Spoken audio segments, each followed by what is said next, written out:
গাজা ইসরায়েলের অব্যাহত হামলায় নতুন করে ৫৫ জন নিহত হয়েছে। অবরুদ্ধ উপত্যকার বুরেজ শরণার্থী কেন্দ্রে ইসরায়েলি সেনাদের হামলায় নারী ও শিশুসহ কমপক্ষে ২৩ জন প্রাণ হারিয়েছে বলে দাবি করেছে স্থানীয় কর্তৃপক্ষ।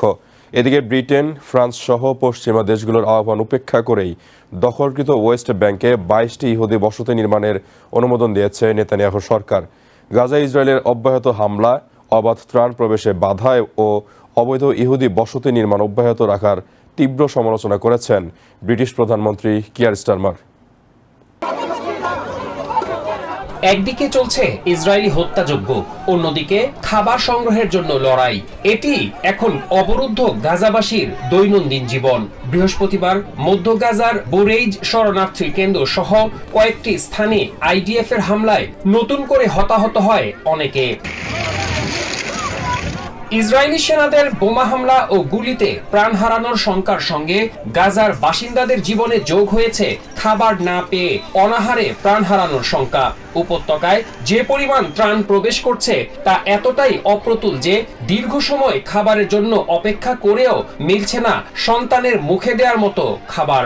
ইসমাইল মোসলেহ নামে গাজার এই বাসিন্দা বলছেন, একসময় তার বাড়ি গাড়ি সবকিছু থাকলেও এখন জীবন বাঁচানোর মতো খাবারই পাচ্ছেন না। গত ২ বছরের মতো এত অপমান আমি আর কখনো দেখিনি। আমার বাড়ি, গাড়ি, চাকরি সবকিছু ঠিকঠাক ছিল। আজ আমরা খেতে পারছি না, আমরা আমাদের বাচ্চাদের খাওয়াতে পারছি না। রুটি নেই, আটা নেই, পানি নেই। জায়গাটি এখন আর আমাদের নেই। সৃষ্টিকর্তাকে ধন্যবাদ, আমি আর কি বলবো।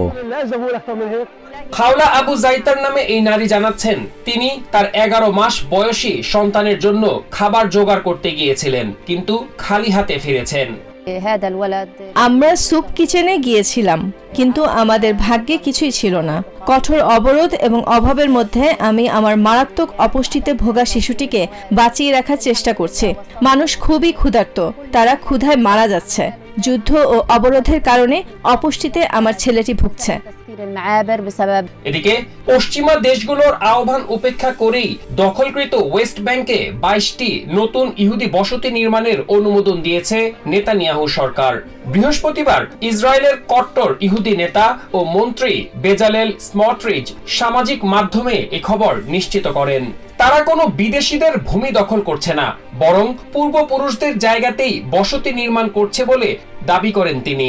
তবে ওয়েস্ট ব্যাংকের ঠিক কোন এলাকায় এসব বসতি নির্মাণ করা হচ্ছে তা নিশ্চিত করেননি স্মটরিচ।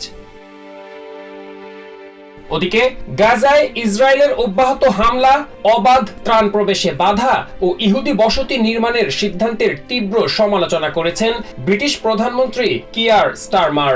পার্লামেন্টে ভাষণ দিতে গিয়ে ইসরায়েলের এসব আচরণের নিন্দা জানান তিনি। জিম্মিদের মুক্তি নিশ্চিত করতে গাজায় যুদ্ধবিরতির আহ্বান জানান ব্রিটিশ প্রধানমন্ত্রী। একই সঙ্গে ওয়েস্ট ব্যাংকে ইহুদি বসতি নির্মাণ বন্ধ ও গাজায় অবাধ ত্রাণ প্রবেশের অনুমতি দেওয়ার আহ্বান জানান Starmer. Masum Hasan, TVN 24 news desk. New York থেকে সম্প্রচারিত টিভিএন 24 টেলিভিশন বিশ্বজুড়ে বাঙালির কণ্ঠস্বর।